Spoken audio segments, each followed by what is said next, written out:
Hey guys, Brad Gilmore here. Want to give a big shout out to our title sponsor, Walker Texas Lawyer. If you or a loved one have been injured in an accident, whether that be a car, truck, motorcycle accident, or some kind of other issue, hit up Walker Texas Lawyer at 713-552-1117 or walkertexaslawyer.com. Oh, Brad, what have you done now? Broadcasting live from Houston, Texas, and around the world.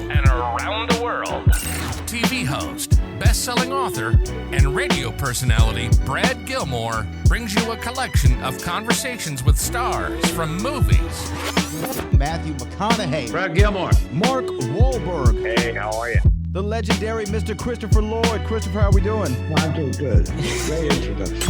Television. Jimmy Fallon joins us this morning. Jimmy, how you doing, my friend? Good morning. Thank you so much, Brad, for having me. I appreciate this, bud. Kelly Ripa. Brad, thank you for having me.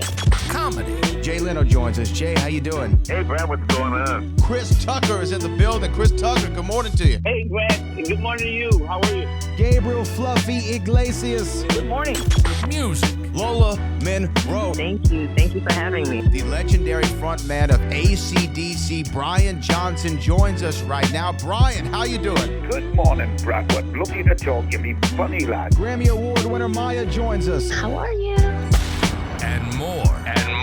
This is The Collection. Now your host, The Boat.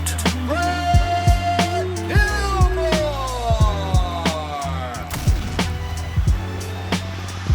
Sound on this? It says it's going.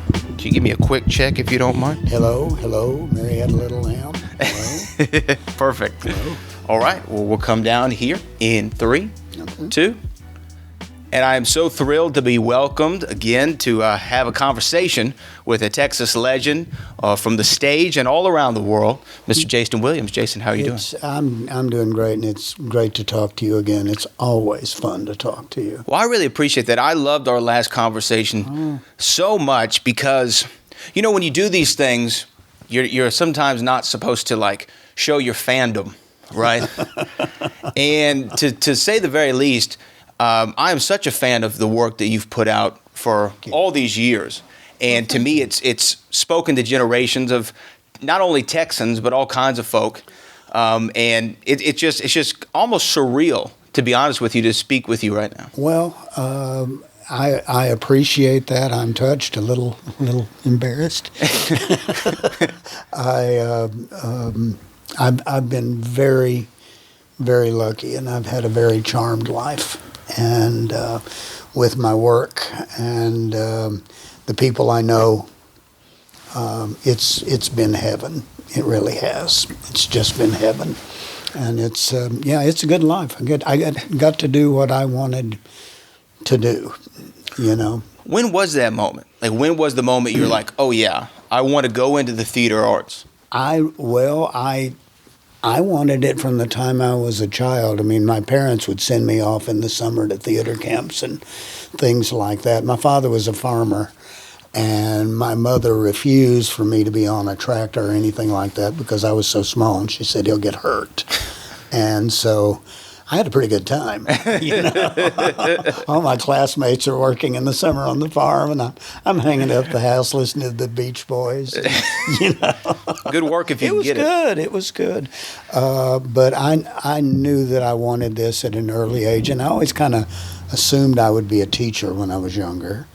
And I love teaching. I have become a teacher, but the performance, we were talking earlier, I ended up going to San Jacinto College to take some electives, and as soon as I got there, they said, well, you got to declare a major. So I declared a theater major, but I said, I'm not here to take theater. I'm just going to take other courses, and then I'm going to transfer. And they said, well, you have to go talk to the head of the department. And so I went and talked to this gentleman named Jerry Rollins Powell, and after about a 30-minute conversation, I realized I wanted to study theater with him. And I did for a year, and at the end of that year, he pushed me into professional theater and signed me up to audition for a theater company in San Antonio. Wonderful company that did cutting-edge everything. And I was the youngest person they ever hired. I was the youngest person they ever hired. Yeah, I was a kid, but they hired me. How old were you? I was 20. 20. I was 20. And how old were your peers at the time? Like 26, 20, 30? Yeah, some getting close to 30, all at least in their mid-20s. Yeah. And, we were a young and vibrant company. It was a great group of people.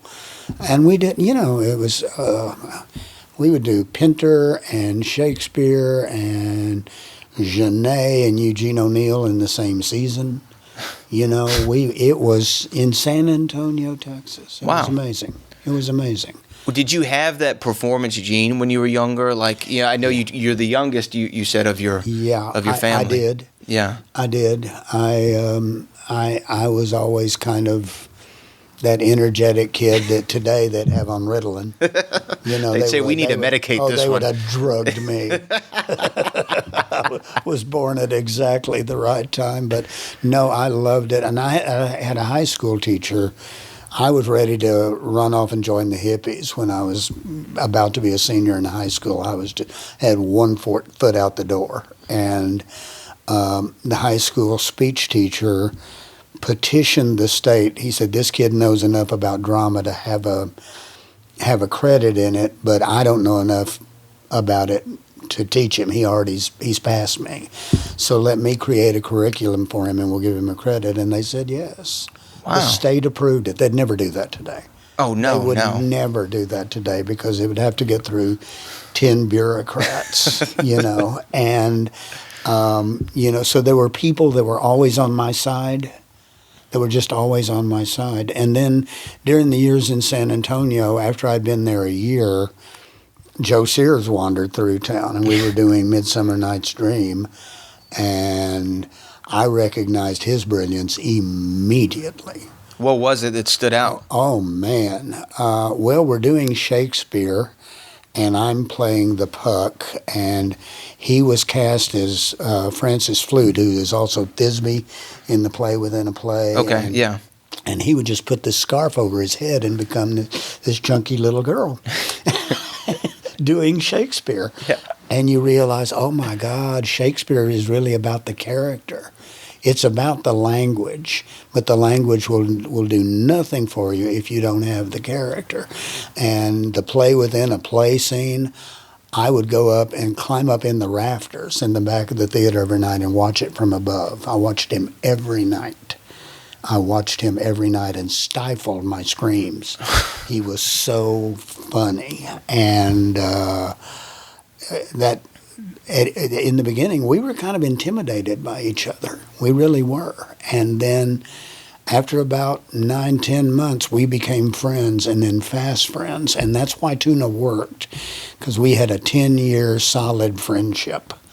Where you had that shorthand already figured out. You knew where to press each other's buttons for a laugh. Back and forth, and relatives who were similar.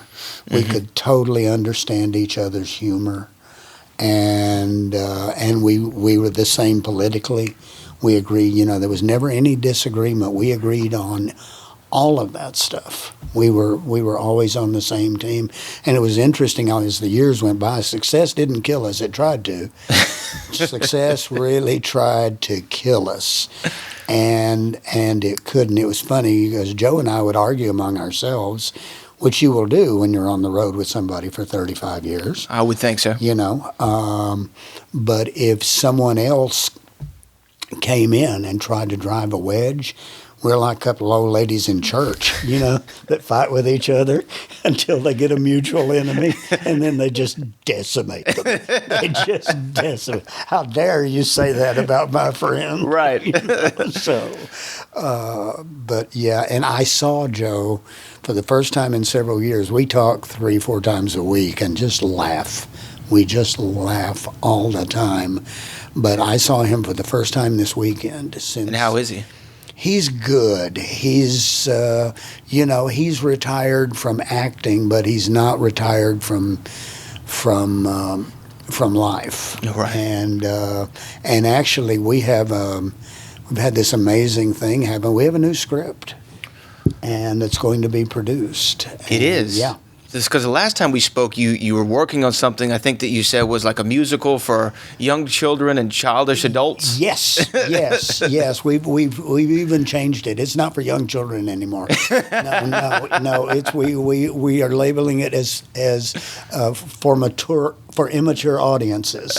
Recommended for immature audiences. And Joe and I both were greatly influenced by the Looney Tunes cartoons, right, and Mad Magazine. Mad Magazine, that was some of the most brilliant stuff ever, and I got it as a child. I got all that satire as a child. I had a friend years ago who, God bless his soul, he's gone now, but he told me about that he had an idea for a children's book and then he never wrote it, and he died before he could write it, and I always thought it was a brilliant idea, and he wanted to write a children's book that's set in a barnyard with a peahen who is a manic depressive peahen because she's got mottled plumage. The male got all the good feathers, and she's a lousy singer. And you know, peacocks sound horrible. Peahens, when they screech, it's like bad sex in Arkansas. You know. I'm sorry, I shouldn't have said that. But that's not based on any personal experience. I'm sure not. But anyway, they do make some noise, and I thought we could take that and turn it into a children's musical. And my friend Alan Robertson over in Austin, who does all the music for Zach Theater, and is a screaming genius. I haven't worked with anybody that can work that quickly, and has that kind of diversity of knowledge about music. We decided to write a musical, and it's called The Nerve of Minerva, and she's that peahen that wants to sing on key, and she has a rough life in the barnyard, and we have a trio of villains. We have a fox and a rat, and what is the other one? I can't remember. There are a weasel, and we named them all after critics that we've had to critics do. of yours. Yes, okay. That's the best part of being a writer, right? Oh, yeah. You know, you can get your revenge. You can kill people off. Yeah, we got back at Mel. But anyway, we did a workshop of it last spring in Austin and at Zach, and Alan pulled together some of the best musicians, people that had played on Broadway, Lion King, all of that. He pulled together these musicians that were extraordinary, and then we supplemented it with students from the Zach School, which is a fully accredited school. You know, you don't go to the local high school, you go to Zach, and then you go into college theater programs. Right. And there was a vibe in the room as soon as we did this show. There was a vibe in the room that, oh my God, we've got something here. It reminded me of the vibe when we first did Tuna. Wow, really? Yeah, it was there. People were totally into it. And the thing is, you know, it sounds bizarre because it's a barnyard musical, but it's a satire of people. It's a satire of our society. It's we got a couple of characters that are Thelma and Louise of the barnyard. You know, we've got a wonderful. My favorite character is this sow named Honey, and Honey is and she just wants to roll in the mud. She just wants to roll in the simple mud. Pleasures. It's simple pleasures, and the first act or the first scene is they're auditioning for the Barnyard Talent Show, and this is the first song I wrote for it, or the first lyrics, and I wrote the lyrics and Alan wrote the song, but she has a song called I'm Looking for a Hog Who'll Drag Me Through the Mud and Expect Me to Do the Same. And I called Sears and I said, it is no longer a children's musical. I said, we burned that bridge. But anyway, I teach on occasion at Texas Tech, and I'll be teaching there this summer. And have a huge affection for Tech, and my parents graduated there in 1929. Oh, wow. Yeah, and that was like the third class to graduate from that school, and so there are deep roots there, and I got the music together and sent it to my friend in the theater department, and they have approved it for a full production for next spring. They're pulling out all the stops, and so we'll have full sets and costumes and a huge cast, and they're bringing me in, they'll bring Joe in, they'll bring Alan in to work on it. It's real exciting. So have any plans of portraying any of the characters? I probably not. Yeah. I'm going to leave that to the students because Right. That was part of the joy of watching it in the workshop was these people were really good at what they did, and they were really good singers. And Joe and I have gotten away with singing in musicals before, and you give us the right number, we can pull it off.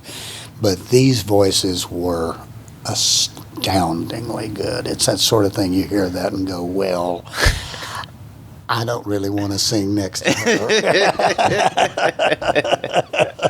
Understood. Yeah, no, you're too good for me. Is it hard, though, to, you work countless hours on a script, like the Nerve of Minerva, and then have to kind of leave it up to somebody else to do? Is that hard? It's hard, but it's not as hard as it used to be. I'm getting older, and I'm dealing with arthritis. I'm dealing with certain issues. I can't get around like I used to, and I look at some stuff and say, well, there's probably somebody, more able to do that than I am.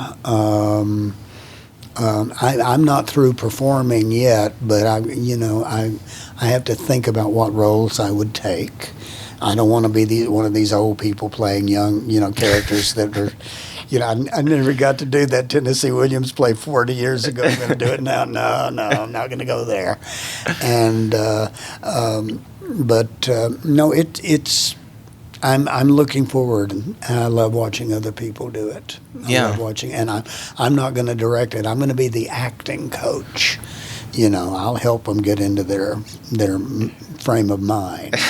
The Weasel would do this. The Weasel. She's got a song called "Being Weasley Doesn't Come Easily."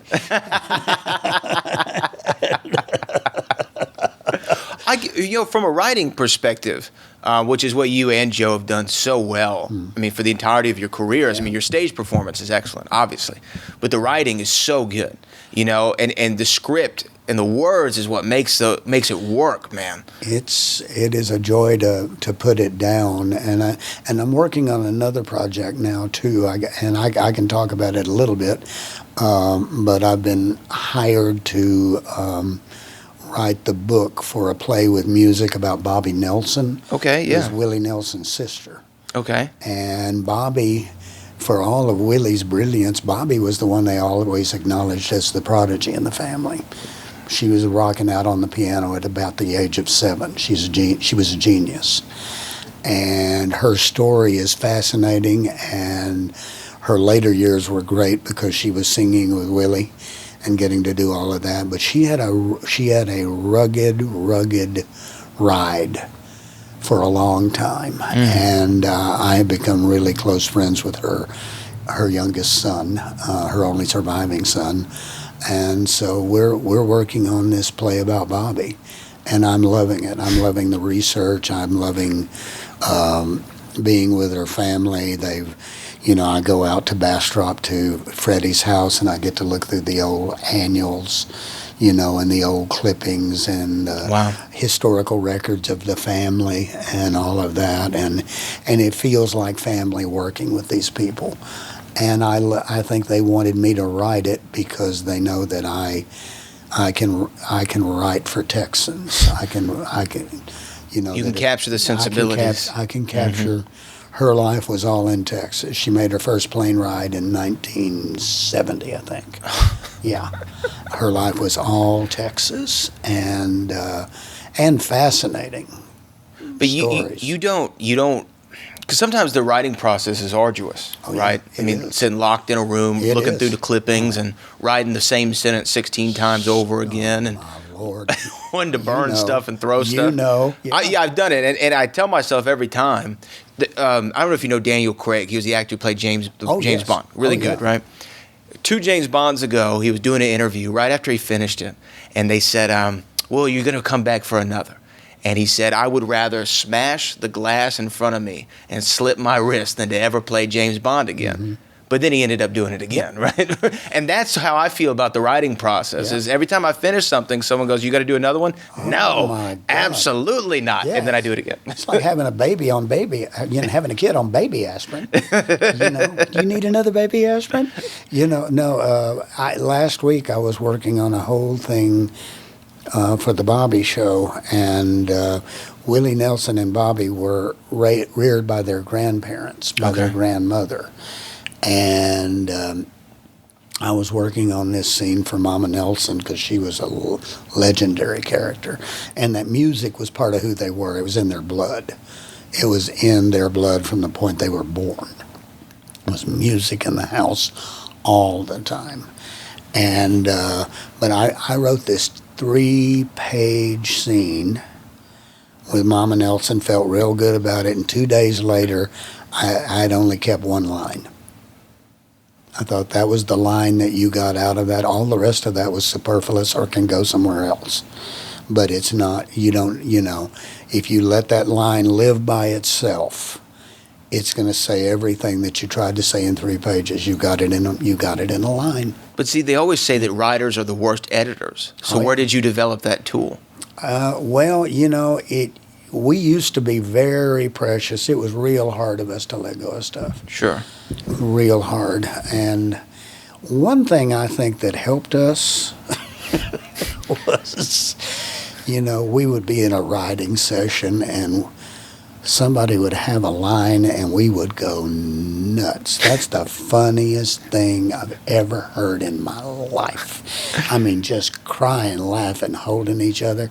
And then you would get on stage and you'd do it, crickets. Nothing. Nothing.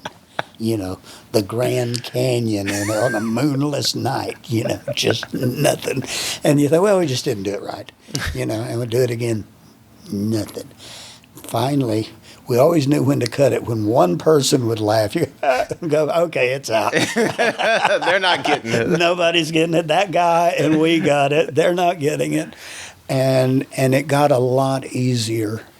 It got a lot easier to just say, no, let's let that go. And quite often our editing would be very, let's cut this word. Let's tighten that sentence by a couple of words.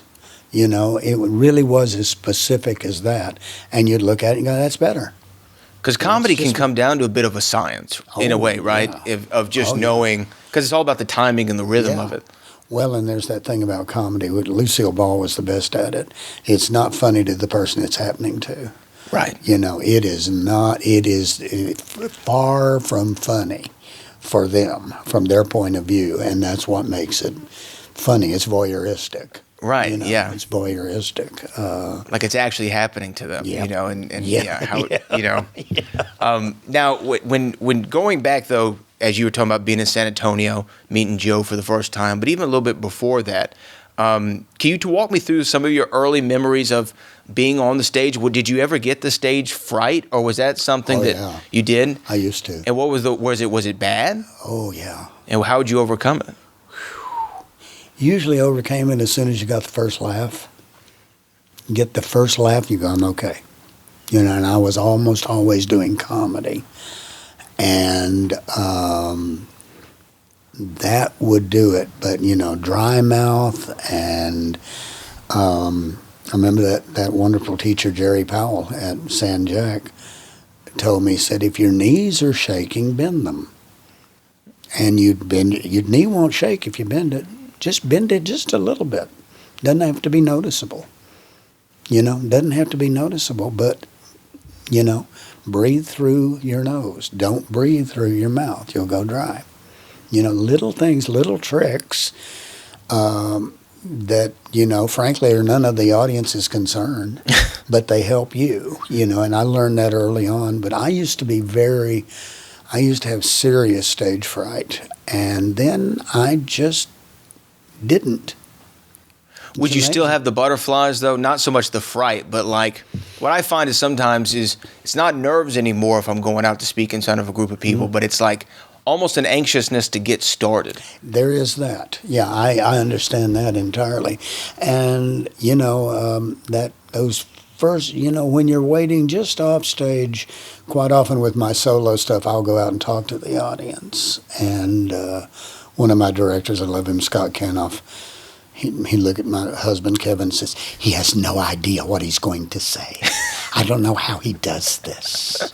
He just goes out and they like him.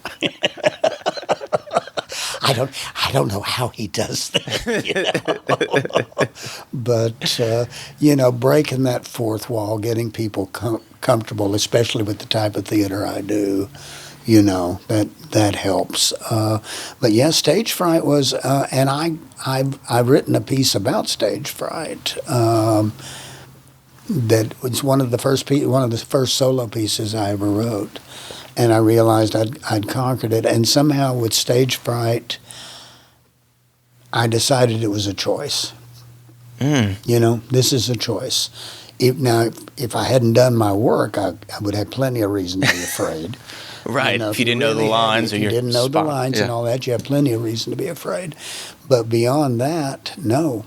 Now, I have the actor's nightmare a lot, and that's terrifying, and there's serious stage fright in that. Explain that. Oh, where you're in your dreams and someone knocks on your dresser door and says, 2 minutes, and you don't know the play. Yeah. You know, and the audience is hostile, and you can't remember your lines, you know. Has that happened to you to where you don't remember a line, it just escapes you? Once in a while, and now that I'm older, I have a concern about that. I haven't had that experience on stage yet, but I know it happens to people. There's a great story about, Mary Martin and Carol Channing. Okay. And they were doing Legends, which, I'm trying to remember the gentleman's name, but he wrote the book for Chorus Line, and, you know, great writer. And they were playing a couple of Broadway legends. Well, Mary Martin was out of it, you know, and I'm not saying anything bad about Mary Martin, but she was out of it, you know. She just wasn't there. She had trouble hearing, she had trouble memorizing, and they gave her an earphone, and they'd feed her the lines, which they've done this, and some television people, they've done that too. You know, so they're getting it through the earphone, and stage managers reading the lines. Well, in Mary Martin's earphones, they were playing Boston. She started picking up cab signals. She started picking up signals for taxi cabs. Oh, my. She'd say, you know, we need a checker at Beacon and 48. And Carol Channing would go,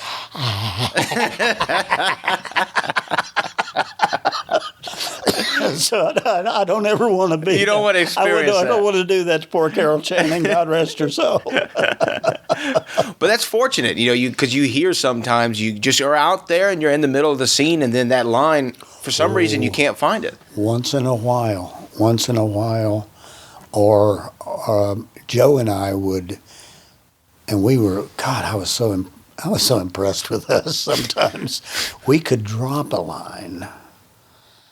And then we're still going, we're still talking, but we're thinking, was that vital? Do we need to somehow go back and pick that up? Is that vital to the plot? And sometimes it would be, and you'd go back, pick it up, work your way out of it. And we'd worked together so much we could do that. Now, and I got to the point where I thought other people could do that.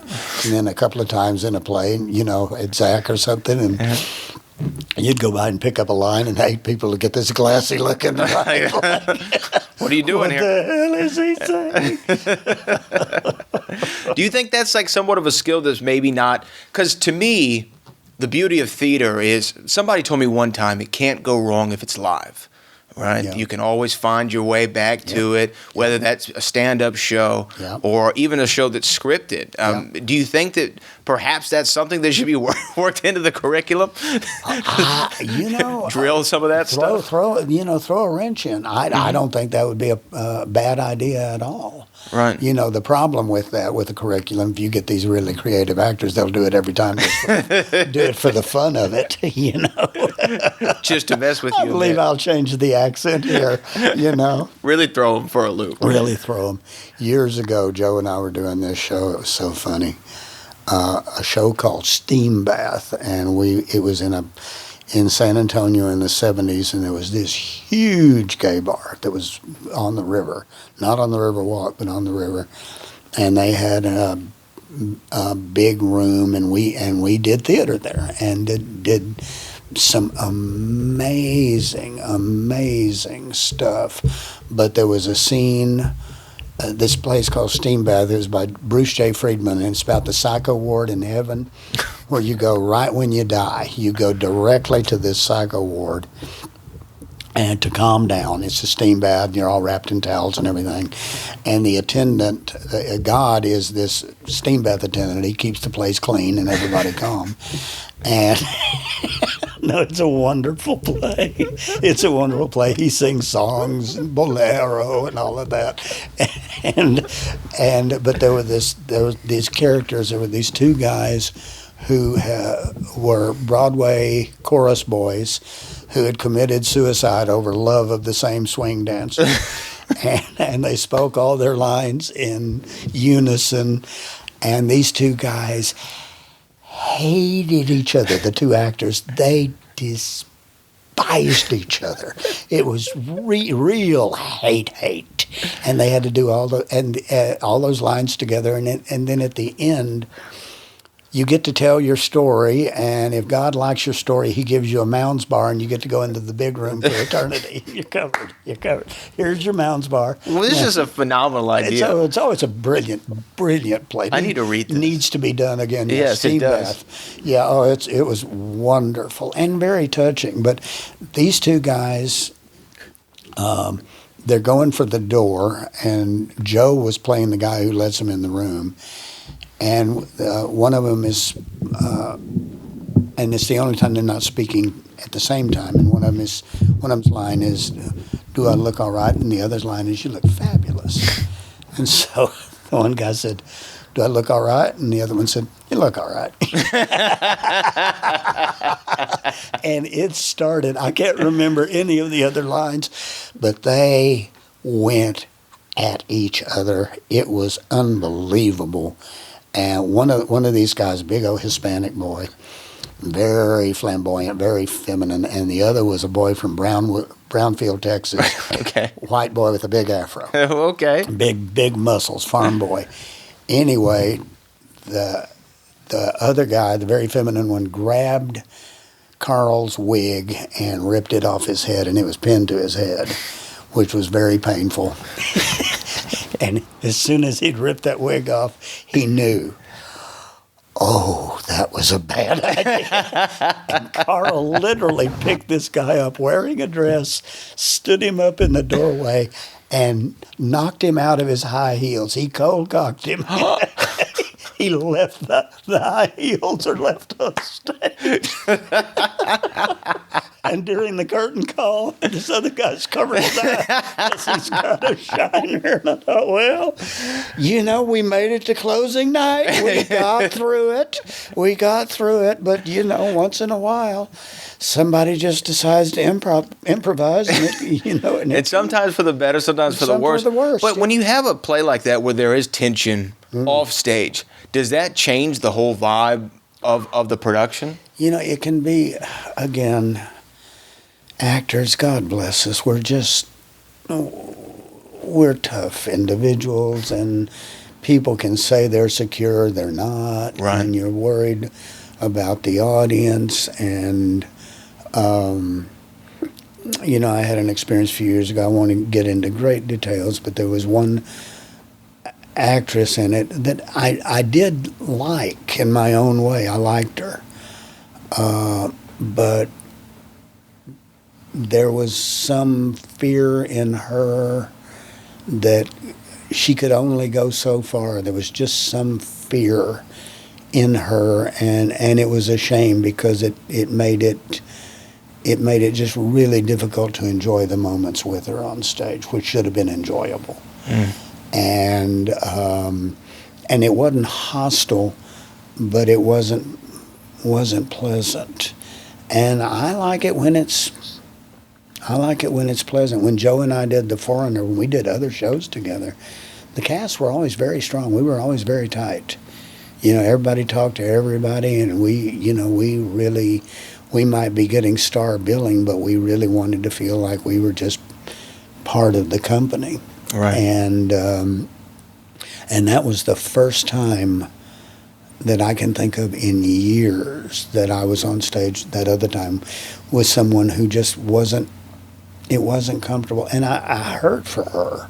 All right. Because I thought, you've got it, you can do this, but whatever the circumstances were, she couldn't. And we got through it, and it wasn't bad, but it could have been brilliant. Yeah. It could have been brilliant. And at a certain point, you just accept your disappointment and say, this is as good as this is going to get. It's got to be difficult, though, to put in all the work, the rehearsals, everything, and then not have that full experience, because the performance is to be enjoyed by the audience, but of course by the performer as well. Right. We have more fun watching y'all when y'all are enjoying what you're doing. Oh, absolutely. Absolutely. And people just have different acting styles. I was very influenced by someone that none of the young people would know anymore, Charles Nelson Riley. Do you remember Charles Nelson? I don't, actually. Charles Nelson Riley was, he was on Carson all the time. He was in The Music Man. He was marvelous, funny guy. But he was a great acting teacher, and he always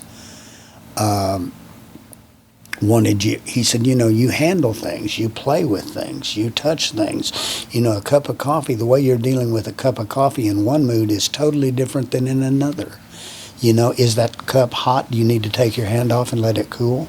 Mm. It was all of that kind of stuff. I remember him directing an actor who's doing a one act that I wrote, a big old guy that was a football player for the University of Missouri, and he's playing a big old woman with hair curlers, and she has to climb out of bed and walk to the restroom off stage. And Charles said, when you're getting to the restroom, start pulling that gown up. Just before you leave the stage, said, start pulling that gown up, because you're going in there to pee. Yeah. And he said, and then when you're coming back out, be lowering it back down. And I thought, that's brilliant. That's brilliant. That is brilliant. And it's what people do. It gives it the life force that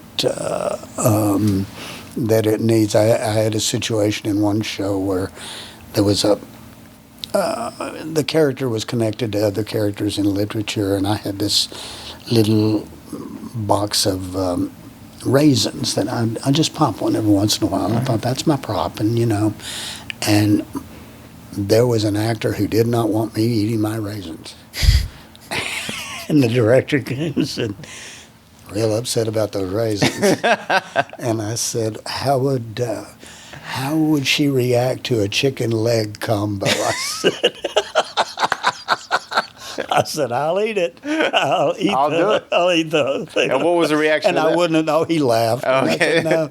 I said, I'm gonna keep the raisins in, and I'll try not to distract her. But she would, when I would take up the raisin, she would watch the raisin. She was preoccupied. Look me in the eye, please. Forget the raisin. A cat with a laser light. You can. But you bring up an interesting point too about. Because, it's when acting, of course you want to think about whatever the mood of the scene is or what the mood of the character is, the lines, how you're going to deliver the lines. But one of the things that I don't hear a lot of people ask actors about is how do you come up with what your business is on stage, meaning like I'm going to be eating raisins. Yeah. I need to adjust my gown. When this character walks in, they're going to go to the kitchen first and that, and the other. Is that something that how do you figure that out? I had one of the best directors I had. I told you about him earlier when he taught film class. Yeah. And he was a great director, Larry Randolph, and he was a teacher of mine when I was in school at Texas Tech. And then later he directed me in the one-person Truman Capote show. Oh, wow. True. And no one would have been better. And it's a play about alcoholism. I mean, it's a play about a lot of things, but the core of it is about alcoholism. And the first act he's drinking, the second act he isn't. And the first day of rehearsals, we rehearsed it in Taos, New Mexico, and then brought it to Austin. I was spending the summer in Taos, so we just flew him up and we rehearsed it there. But he told me, he said, we're going to track the drinks. He said, that's what we're going to do with this blocking. That's the first thing we're going to do. So we'll add all the other stuff later, but we want to know where those drinks end up. And at some point, he said, as you're getting drunker, you can lose a drink and make another. He said, at one point, we'll find the place where you find yourself with a drink in both hands. Wow. And that was really brilliant. It is. That was really brilliant. But he said, I don't want you worrying about those drinks. I don't want you worrying about that blocking. So let's set that. And now, once we start the actual blocking and rehearsal process, you're going from drink to drink to drink to drink. Where did you make it? Where did you leave it? You forgot. You come across it later. It was absolutely brilliant. It was absolutely brilliant. And those things can make such a difference. Such a point. You want an alcoholic? This guy's got a drink in each hand. He's got a drink in each hand. And he said, and I said, what do I do at that point? He said, which one has the least booze in it? I said, well, it's this one. He said, then pour that one in it. He said, pour that one in it.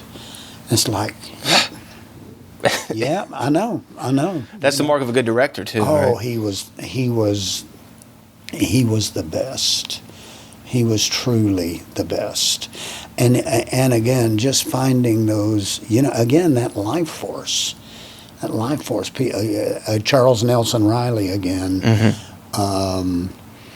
was, he taught, Burt Reynolds used to have a theater in Florida, and they had an advanced acting program that was a division of Florida State, and you're literally getting a master's in acting. Oh, okay. And you do a year there, and you get an equity card, and some of these amazing actors went through there, and I taught there, and Charles taught there, and Charles was the master teacher, and they were doing, these two actors were doing a scene, and they were both real good. And they're doing a scene from an Alan Ayckbourn play, a British playwright, and they're sitting at the breakfast table, and they got their coffee cups, and that was about it. And Charles just put all this stuff on the table. He just put stuff on the table, stuff around, and said, okay, do the scene. And I can't use all the language he used. But they start doing the scene, and they get about a minute into it, and he says, and this is imitating his voice, do you hear something? and they keep going. He says, do you hear something? Do you hear the newspaper saying, I'd love to be in the scene? You gonna make it big? They go back, they start the scene, they bring the newspaper into it. It's just like you're in someone's home all of a sudden. It's not about everything they say. I remember hearing about Charles directing Julie Harris. He loved Julie Harris, and he directed her in a lot of stuff on Broadway. And he was directing her in a solo show about Emily Bronte. And they were at the end of rehearsing the first act, and she said, Charles, I don't know what to do with my hand. She had this major monologue. I don't know what to do with my hand. And he said, let's take 10. And he told the stage manager, said, go find a market and get a potato and a potato peeler and come back. And so they started the scene. He said, just peel the potato. He said, there's a bowl there. Just peel the potato. Do the monologue and peel the potato. And they said it was brilliant.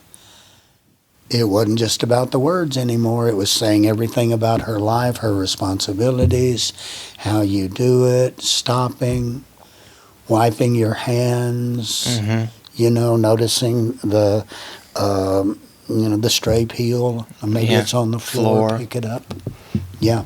Just coming up with all that business to do. Well, and when you had someone like Julie Harris, who was as good as it ever got. Yeah. But do you even have someone the caliber of an actress she is, but to find a way to continue to elevate the performance? He knew exactly what to do. Oh, man. That's brilliant. Exactly what to do, yeah. Now, when you're on stage, we talk about the live environment. Mm-hmm. Sometimes things happen in the audience. I remember talking to you one time, and you told me that a gentleman came up to you in Austin and said that his mother had passed away. Died during the performance, or afterward. She died right after. Right afterward. She died in the lobby. In the lobby. And he came up to me on the street, and he said, my mother died at your show the other night. He said she had a heart attack and died in the lobby. I said, I am so sorry. He said, well, thank you, but don't be. Said she was laughing to the end. Said she had a ball. She laughed all night long. She was a fan of the show. She'd seen it any number of times. Said taking her to it was a present. Wow. And she went out laughing, so thank you. And it's like, God, yeah. Yeah. So can you think of another time that maybe something happened during the performance? I remember one guy and his wife, they're probably divorced by now.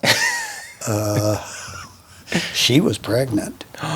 And she started going into labor, and she said, we got to go. And he said, are you sure? I'm sure they're not together. Are you sure you're in labor? And it happened during the show? During the show. Wow. During the show. But did you sometimes something happen, and how do you not let it throw you? Whether it's the person who can't stop coughing, the baby who can't stop crying, the person's cell phone going off. Quite often with the cell phone, I'll come after them. I'll patty loop on you. I'll just say, is that for me? Tell them I'm busy,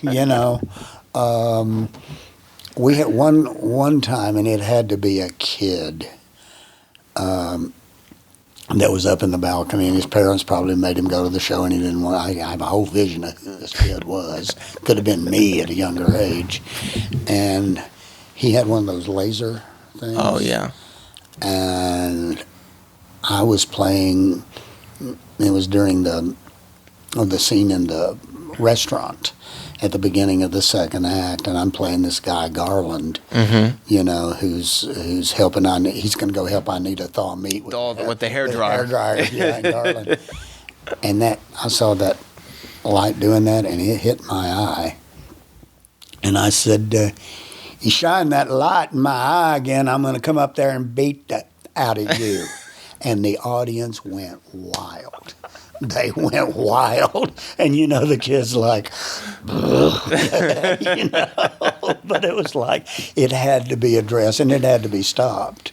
Oh yeah, yeah, it had to be stopped, and once in a while something would happen in an audience, and you just have to roll with it, though. You have to go with it. But you sold him that in character, or you told him? I did it in character. Yeah, right. I was playing just the right guy.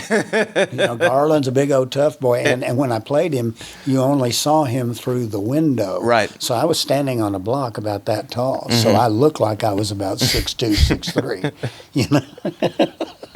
So talking about, because we spent time last time talking about the Tuna plays and just how incredible they are, and there are many questions. So again, like I told you, I watch these at least the first two every year. Yeah. And you think I'm making this up, but I have the scripts for Red, White, and Tuna Does Vegas in my bag that I just will pull out randomly and thumb through to find a funny line. I quote these plays every day. Some people are just funny that way, is a line I say all the time. When you go to, and you're doing Greater Tuna, it was you and Joe, you said that y'all had similar family members, y'all were talking and having these conversations and thought, okay, this might be something. Yeah. Okay, you take the germ of the idea, and then when is it, here's, I guess, my next question. When does it go from the germ of the idea to a couple of run-throughs on stage? Because I remember you said T.He Snavely showed up in Hartford, Connecticut one time. She did. And begged like hell to come have a larger role in the next one. She demanded it. She demanded it. She pulled a gun on her. Yeah, well, that's what she did. But when did you find out, especially for Greater Tuna, okay, there is something here, let's figure out this plot line. When was the decision made also to have it just be the two of you? Because in my mind, it's like, oh, we'll have this small town of characters. Yeah. Well, we had done this cabaret act with this theater we were working for, and we did Greater Tuna improvs out of it. And T.He was born there. Bertha was born. Bertha Bew Miller. And so we knew we had something. And I told Joe, I said, this got to be a play. There's a play here. We've got to figure it out. And we had a scene in it that stayed with it all the way to New York. And then we dropped it in New York. That was the original improv scene that we had done, which was there was a radio station. There was a character named Morality Jack, and that was Joe, and that character later became Leonard, the station manager. Yeah. And I was a little guy from the State Department named O.D. Dugmar, who was explaining policy within the Reagan administration. And let's see, we had a couple of routines. We had one where Alexander Haig, who was Secretary of State, had made statements that their administration supported authoritarian governments but didn't support totalitarian governments. So we did this routine where I come in to show them the difference, and you give the example of each government and beat the hell out of him, just worked him over, tortured him, and did the nose runs and all of that stuff, and he's wailing, and then you take a commercial break, then you come back and show him the difference in a totalitarian government, you do the same thing. Exactly the same torture. Why'd you cut it? The script had outgrown it. It was more comedy sketch than the rest of the play. Didn't fit the narrative. It didn't. Yeah. It didn't. And we ended up we replaced it actually with the scene in the radio station where people are calling in. Okay. The call-in show. Mm-hmm. And that gave T.He a place to be. That gave her stuff to do. And it was T.He and Stanley and Finest Bly, who was originally O.D. Dugmar.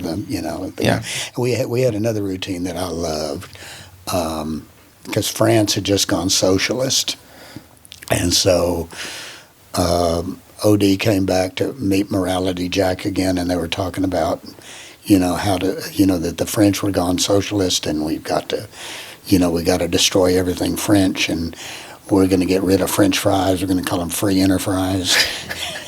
Free enterprise. And 15 years later, some congressman tried to ban French fries. You couldn't be stupid enough, to cover it. And we were talking about French poodles. We're going to get rid of them. And he said, well, what are you going to do? We're going to kill them. We're going to kill them. We're going to have a bounty.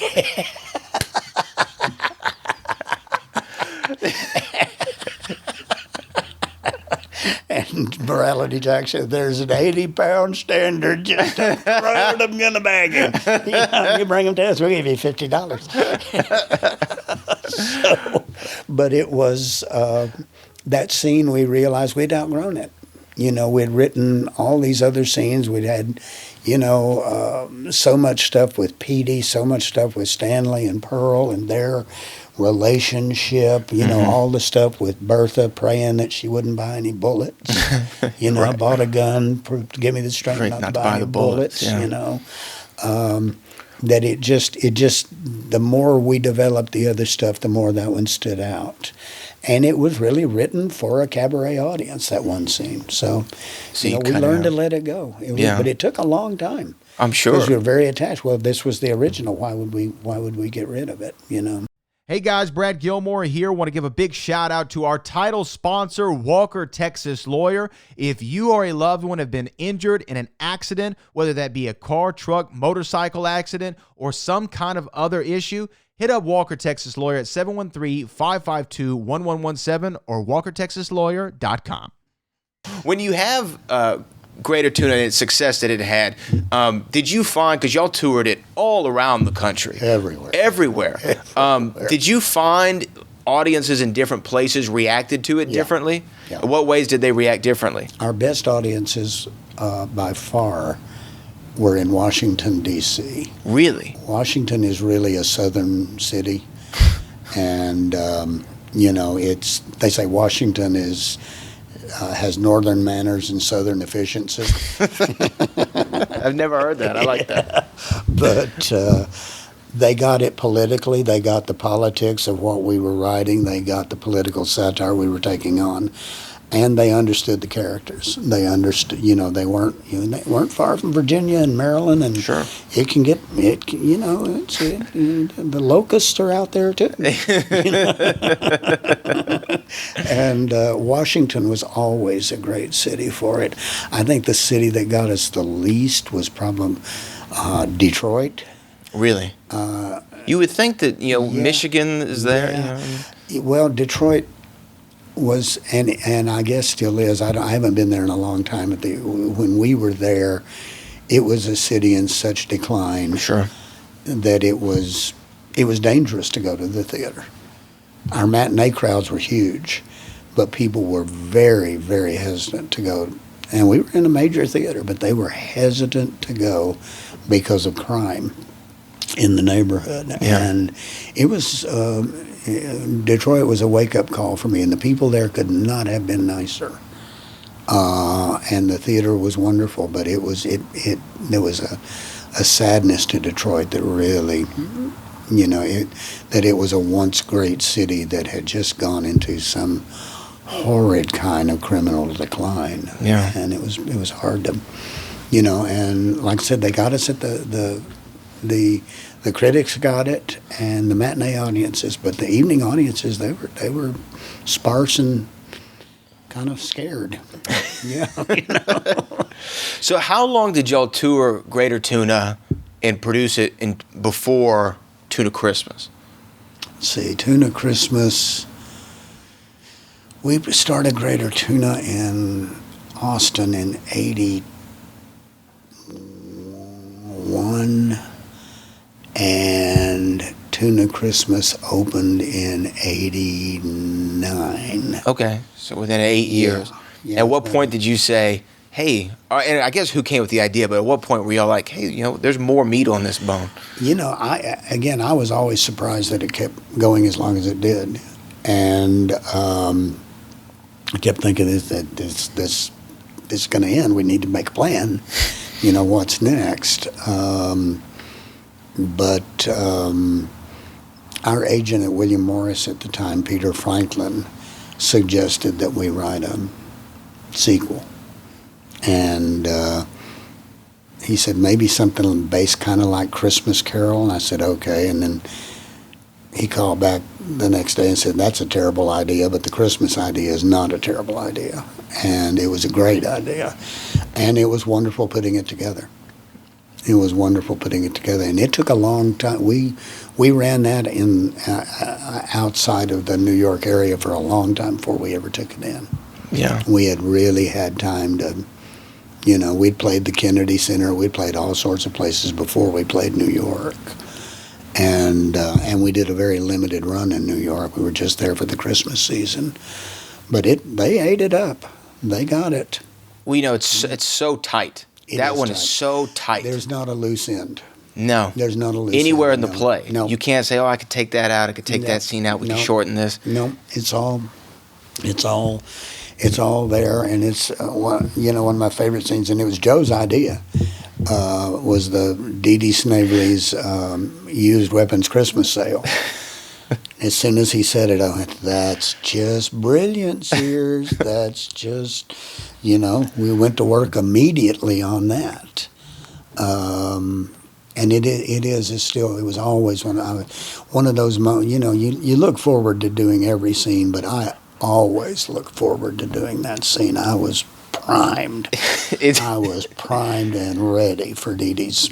It's interesting you say that because that's my favorite scene in the play, is the used weapons store, because there's so much funny, whether it's Dee Dee talking to her sister on the phone, or Pickles coming in, or Sheriff Gibbons coming in, or when she calls Leonard. And that's right. Oh my gosh, so much in that scene. That's so, and then this is something I did want to ask: where did the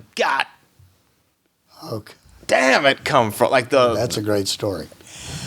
We were living. It was when we were around the time we were writing Tuna originally, before we put Dee Dee into it. We lived over in East Austin, this big old hippie house. Ed Howard and I did. Joe had his own place, and it was full of, I don't know if you've heard of Esther's Follies, the comedy group. They've been around for about 50 years now. They're crazy ass Austin comedy group. God, they're nuts, really nuts, funny stuff. And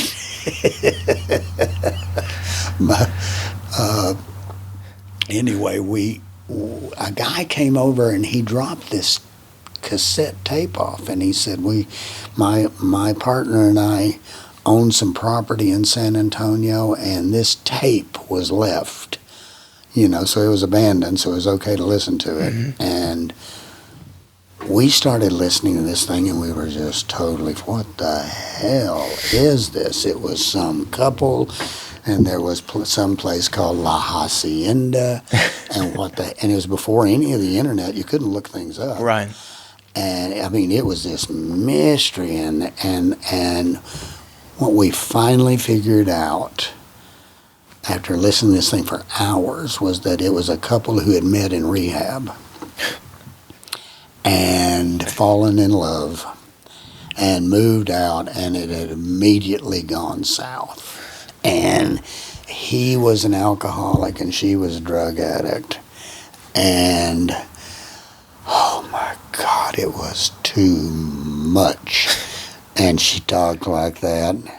Well, one night, we figured out what happened was that their psychiatrist or psychologist has said, you need to listen to yourself sober, and you need to listen to yourself messed up. And we ended up with the tape. Gold mine. Oh my God. And one night, her name was, I better not say the name. Yeah. She might still be alive and come out, but anyway, she had left the house in the car and come back without it. And so he had real reason to be upset with her. But she could manipulate. There was nothing like it. And he said, where's the car? Well, I left it. She said, well, how did you get home? A nice man brought me. And they're going back and forth. And at one point he says, why don't you get off your damn pity pot? She said, why don't you? You have to have a goddamn Budweiser before you can think. You're nervous or you're something. God damn it, does that Budweiser mean more to you than me? Apparently so. But this is all beside the point. Give me a cigarette. He said, they're in the car.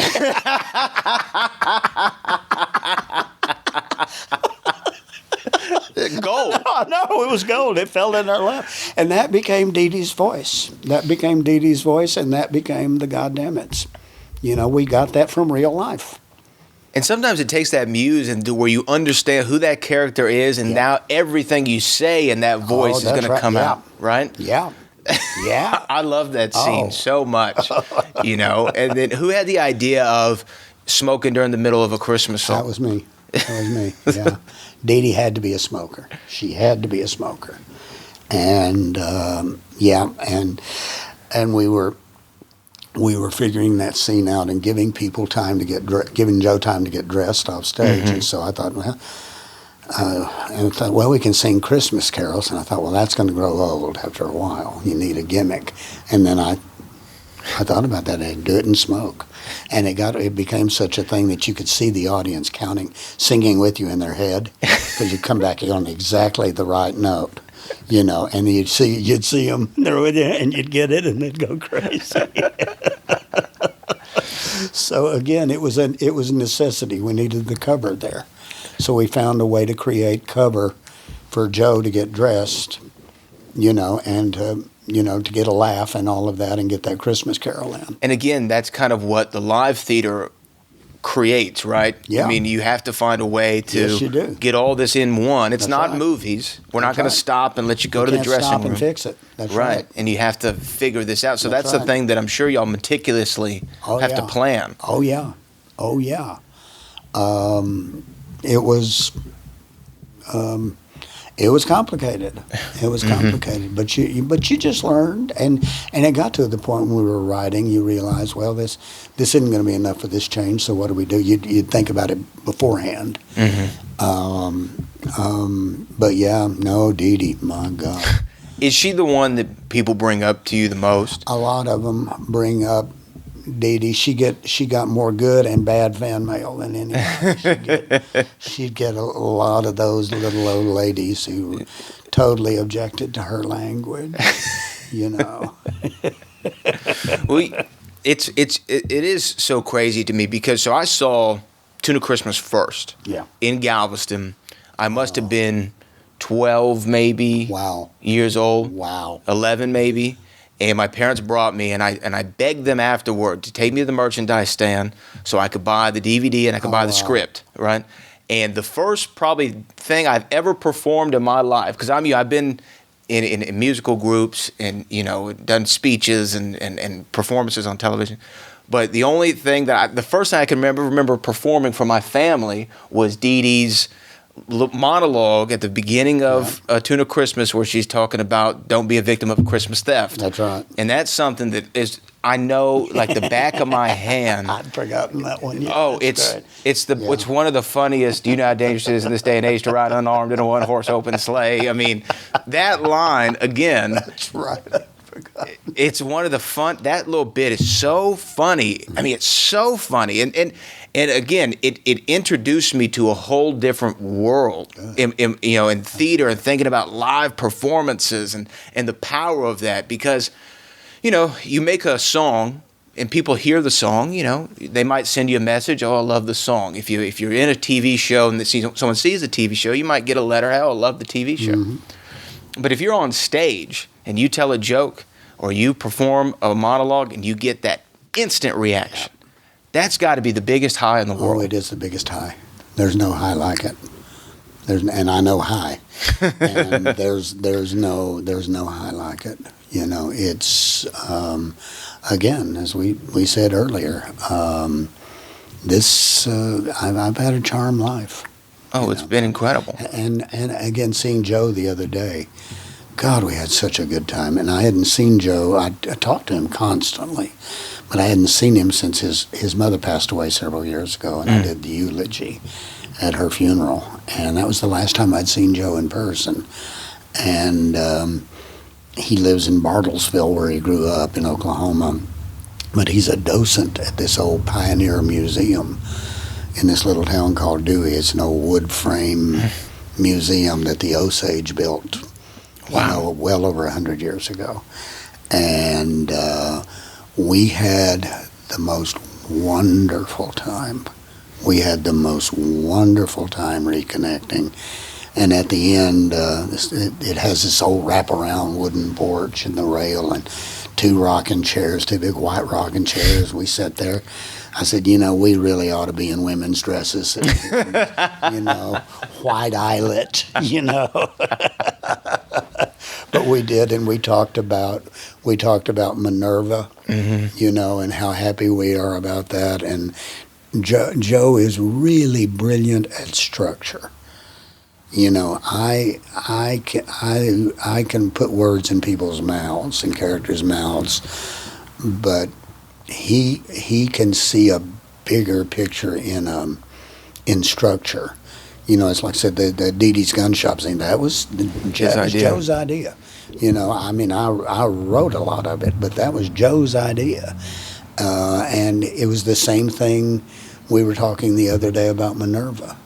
You know, and you know, creating a relationship between two characters that already exist, that kind of turn them into a barnyard Thelma and Louise, and it makes a whole lot of sense. Right. And it creates an alliance, and it gives us a chance to do really lovely duets between these two women. You know, and Joe came up with that. He saw that, and it's like, of course. And figuring out those makes total sense. Makes total sense. That's what we will be working on. I can't wait to see the Nerve of Minerva. The Nerve. Great of Minerva. title too. Yeah. A few last things. I don't want to keep you all day, but I could. Right. I definitely could. I'm enjoying it. Oh well, okay, great. I was glad to hear. Going back to when the play's taken off, Greater Tuna, you were invited to the White House to perform this. Greater Tuna and Tuna Christmas, right? Or just Greater Tuna? We did scenes from. We created a whole show for the White House. Really? Yeah, we created material for the White House. George and Herbert Walker and Barbara Bush came to see Tuna Christmas on their anniversary. Wow. And immediately invited us to the White House. She invited us for tea, and she was very gracious, and she's tough. You can tell. She knows where the bodies are buried. I've heard. She did. She could. Oh boy, she was tough. Was that surreal to get that invitation? Yeah, it was. Yeah. You know, one of the because you know, again, we're these irreverent satirists, and we were big Democrats. Right. And I was so surprised because a couple of days before they came to see us at Christmas, this announcement came that they're coming to see us at the Kennedy Center, and President Herbert Walker Bush had done a whole live interview thing from the White House about the crack epidemic. Right. And he was, and he had they'd caught some drug dealer across the street in Lafayette Park dealing crack across from the White House. So he had the baggie and, you know, talking about the danger. Well, the next morning, Sears and I are on TV at 8 o'clock in the morning on some show. And Bertha says, I just can't believe that President was on TV showing his crack. I lost my mind. And then 2 days later, they said they're coming to the show. We're like, oh, my God. You know, but they loved it. She invited us for tea. She was very gracious. She was funny. Mm-hmm. She has serious sense of humor, cutting, but serious sense of humor. And they invited us. They do a thing every year for the governors. The governors meet at the White House in a big banquet and all of that, and they have entertainment. And they invited us to do the entertainment, and we did. Brought the sets in, everything. We were out there between George and Martha, those portraits of George and Martha, and the president and first lady were on the front row, and my character Helen came out, and they loved Helen. He was bent over. He would just bend over and just hold his sides, and she was talking, it's so wonderful to be here. You did that wonderful speech about 1,000 points a lot, which reminds us of our city council. We call it 7-pointed heads. And he's bent in half. And then Mrs. Bush invited us back again to do some original stuff, the wives of the Senate, for afternoon tea, and we performed for that. Wow. Yeah, we created We brought in our hippie characters. We brought Star and Amber. Yeah. Remember Star the last time we were here? In Washington, we were at like the mall, for the protest. And, some mall, they didn't have a Coke machine, and we were really hacked off. I don't even remember why, but we were really upset. And then Dylan started playing music, and we freaked out. We thought we were doing Bad Acid, and then we realized it wasn't bad acid. It was just bad music. Clear your throat, Bob.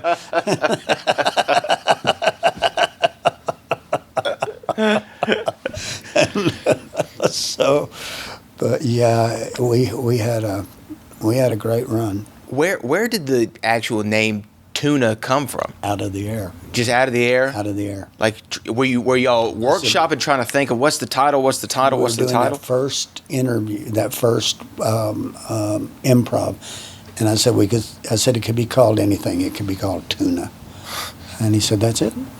That's it." And then that was it. Rest is history. That's it. Doing the '84 HBO special, the Norman Lear produced one. Which fans of Tuna have found. We have found it, we have watched it, and we love it. But it must have been such a different process totally because it's for film, and you're still playing all the characters. Yeah, and you can retake, and they were doing stuff where you can be on with yourself and all of that, and you're under a strict time limit, and. Sometimes they'd prepare you for a scene, and then that's not what you would end up shooting. Mm-hmm. There were all of those things. I enjoyed the experience, but every time we went to L.A., we were the flavor of the month. Everybody came to see us at the plays, and then you leave the next week to go on the road, and they forget you. But I always, I didn't have that much, haven't had that much time in front of cameras, but I love live performing. I just do. Yeah, it's hard to replicate. There's something athletic about it. Oh, there is, yeah. And you're only as good as your last show. And you have that opportunity to say, okay, we didn't hit it out of the park this time, but we will tomorrow night. We're going to get it back. Yeah, we'll get it back. You get another swing at it, at the plate. That's right. And so you do Greater Tuna. Tuna Christmas is a tremendous success. And then Red, White, and Tuna. Yep. Why? What did you felt like? Okay, we need to complete the trilogy. Yeah, that was the idea. Let's complete the trilogy, and that one. There was some traumatic experience putting that one up. I won't go into great detail. Sure. It was more difficult than the other ones, but I liked it. And some of my favorite scenes that we ever did, the scene where Leonard and Garland are eating poisoned potato salad and shooting tequila.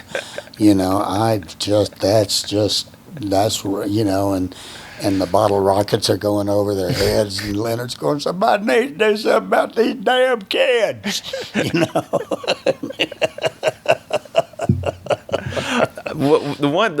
trying to remember the exact line. It's when Arliss is discussing Trudy there's an age gap between them. Yeah. And then it was something like, and she slammed the trailer door. Do you know what I'm talking about? Instead it was a hurricane or a tornado was coming. Yeah. She screamed tornado. Locked the door and screamed tornado. Yeah. I'd forgotten about that line too. Trudy. Trudy. I'll never forget you, but I'll never stop trying. I'll never stop trying. Yeah. Where if you can hear my voice, you're too close. Yeah. Just great lines back to back. And then I went to I believe it was the opening night or premiere of Tuna Does Vegas. That was in Galveston. Yeah. So I was there. I have a poster signed by the two of you from that evening. Did you enjoy that one? That was a shorter run, I believe, right? It was a shorter run. Yeah, I did enjoy that one, and I enjoyed getting him out of town. Was there just a sense of like we've done everything we can do in the town? I think so, and we might should have stopped at Red White, but people wanted more, and it was hard not to do it. I loved Anaconda. God, I loved Anaconda. It was a chance to bring her on. I loved her. I loved Joe Bob Lipsy in those shorts, and I love that scene where they're broken down on the highway or outside the casino, and Anita and Helen, and it was a fun. It was nice to see the characters out of tuna, and the fish out of water. It gave you opportunities. Pearl and Dee Dee, and Pearl being so superstitious. Don't say that; it'll start raining Chinese babies. Well, we don't want that. And stuff that we probably can't do anymore. I have an Asian son, but woohoo, I don't know. We did Who's On First with the character. Oh yeah, named yeah. Oh Woohoo. right, yeah.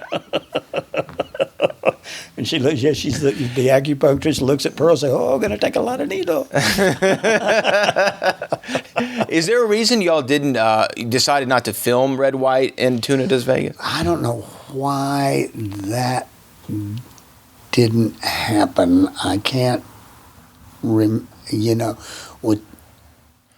don't remember why that happened. It had been filmed through our then producer, and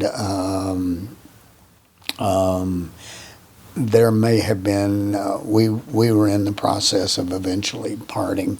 Okay. And there may have been something about that there. Yeah. I'm trying to remember all the details. Oh, it's fine. It gets me. The bodies float to the top. And you did last time we spoke. I Saw the Light, which was something you were working. I love that. About the UFOs in Lubbock. That's I believe the best thing I've ever written. It's the best thing you think you've ever written. Yeah. What makes you say that? You just know it when you do it. And I'm hoping. I've done so many solo shows, and I did that as a solo show, and we did it during COVID. Right. And I think that needs to exist. I've been talking to some people. I think that needs to exist with a full cast, with one person doing each monologue. I wouldn't mind doing one of the monologues. Sure. But and not that I don't mind, or believe I can play multiple characters, but I've done it. Sure. I've done it. And I love the idea, again, like we discussed earlier, I love working with other actors. I really love the process. And the other thing about that show is that it can be done with older people. And we got a lot of real good actors that aren't getting much work. They're just not. There's a new generation comes up, and I'm happy for them and all of that. But there are a lot of older actors that I know that have still got a lot in them, and possibly doing a monologue show like that is the best way to show them off. They don't have to learn an entire script. They don't have to learn 60 pages. But I love that piece. And I think it goes into a spiritual place. At the end, it's a cowboy and a beautician standing on a glacier in Patagonia, having dealt with their personal fears. Right. You can't get better than that. I just love that. I just love that piece. I think it's, and I've got a lot on my plate. I got Bobby Nelson on my plate. Sure. I got Minerva. Sure. I'm writing a book. But I Saw the Lights is written and should be done. And, I'll find a weekend when I'm not working maybe to figure it out. But yeah. Was there ever an idea for a fifth Tuna? Or after Tuna Does Vegas, you and Joe kind of said, you know what? We talked about it, but we never could quite agree on what it should be. And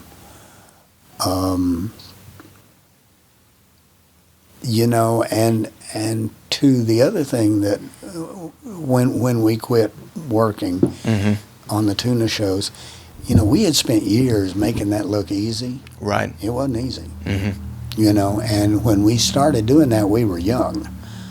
And all that running back and forth and all of that. But as you get older, it could get really, really hard. Joe cracked me up one time in Galveston. We had to get rid of the lighting designer. She was the heat on the stage was like something out of Death Valley. She said, there's no other way to hang these lights. I said, the furniture is hot. Now, I've done this show before, and the furniture has never been hot. So you're doing, I know. Sit down on a plastic chair, and it's hot.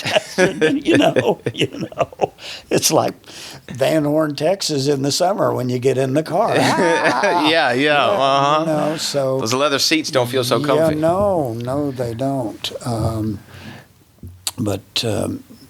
Yeah. Y'all started to think like you couldn't agree on it, and then you also thought maybe it was just, it was taking a toll. Yeah. And Joe, we both had health issues. Sure. Joe had serious health issues. He really did. And we needed to stop, and we needed to stop. And it wasn't pleasant. But time healed things pretty quickly. And it needed to be done. It just needed to be done. Kind of decision was made for you. The other thing too is Kevin and I adopted a boy, and he was special needs. We knew he was special needs when we adopted him. We didn't understand the extent, and I needed to be an at-home parent. I had a real responsibility. It was harder and harder for me to go on the road because I felt like I needed to be taking care of him, and that was one of the best decisions I ever made in my life was, doing that, bringing him, oh Lord, he's a Williams if there ever was one. He's kind of like his uncle. Yeah. He's keeping the family tradition alive. Oh Lord have mercy. Yes, he's that having our son, it's been unbelievable. Yeah, probably one of the great joys of life. I'm sure. Man. Oh man. Are you planning on doing Blood and Holly again? I would like to.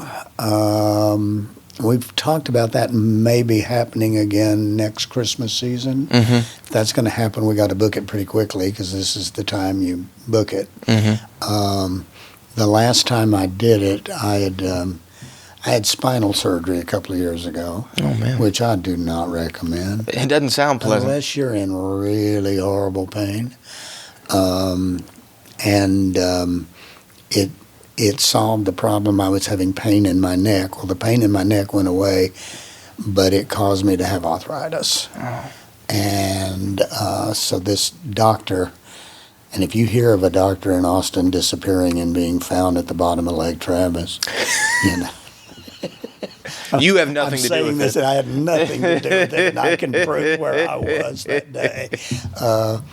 They put me on a medication that caused horrible pain in my feet and in my Achilles tendons.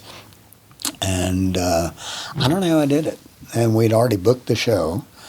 And I don't know how I did it. And I would get on stage and I could do it. And then I would get off stage and I would just have to lie down. Wow. People had to help me upstairs. And then I'd come back and do the show. And so that's my last memory of Blood and Holly. The audience seemed to love it, and it was extremely painful. So I'd love to give it another shot now that, that we got that dealt with and all of that. But, when they give you those warnings of, this medicine can cause your eyeballs to fall out, all those side effects, sometimes they happen. You got to believe it. I got that one. This could cause pain in your feet. And I'm like, oh my God, it was painful. Oh, man. But I loved that show. I thought that show I especially loved that final scene. In the gay bar, the old guy in the gay bar, and there's a lot of Galveston in that sure. gay bar scene. That they've got a little person in one of those gay bars in Galveston who dresses up in his elf outfit at Christmas. Doesn't surprise me not one bit. He has too much to drink, and they just bed him down on the bar. By God, Galveston, you've got to give him credit. That place. The weirdness left Austin and relocated, huh? Oh, my Lord. If you're too crazy for New Orleans. It's true. Come on down to Galveston. I know, a poor person's New Orleans. It sure is. It sure is. But I love it. I've had some of the Great best town. times there. Yeah, yeah. When you look back at everything that you've accomplished, and you're still doing more and more, and you realize, and I hope you do realize, how impactful your work has been for generations of people. You know, myself discovered at a young age, and I've committed it to memory. I've shown it since then to my wife, who loves it, and my nephews, who are 12 and 13, and they love it. Oh, I love that. Yeah, I love that when kids get it. Oh, they think it's hilarious. I love it when a younger generation gets it. And I got it at a young age, and so you've had this tremendous impact your work has, and it's brought smiles to people's faces, laughter in people's homes, and jokes that, I tell you, I can't tell you how many people I know in my life where we have shorthand tuna jokes, right? Where, I got to give a shout out to a friend and colleague, Jim Walker, and every now and then I talk to him, I say, hey man, I know a thing or two. I've been to Waco. I've been to Waco. I have been to Waco. These are things that are just embedded in our DNA, and I hope you realize how impactful you and Joe's work has been. I'm really honored, and I didn't see it coming, but I'm really honored, and it's been a blessed life. It's been a blessed life. 2 guys in San Antonio doing Shakespeare. That's how it started. And 2 guys in San Antonio doing Shakespeare. And it's all come full circle to us. It's come full circle, and Joe and I are so tight. I had so much fun sitting on those rocking chairs the other day and telling stories and catching up, and I'm sure a lot of irreverent humor. A lot of irreverent humor and just a lot of,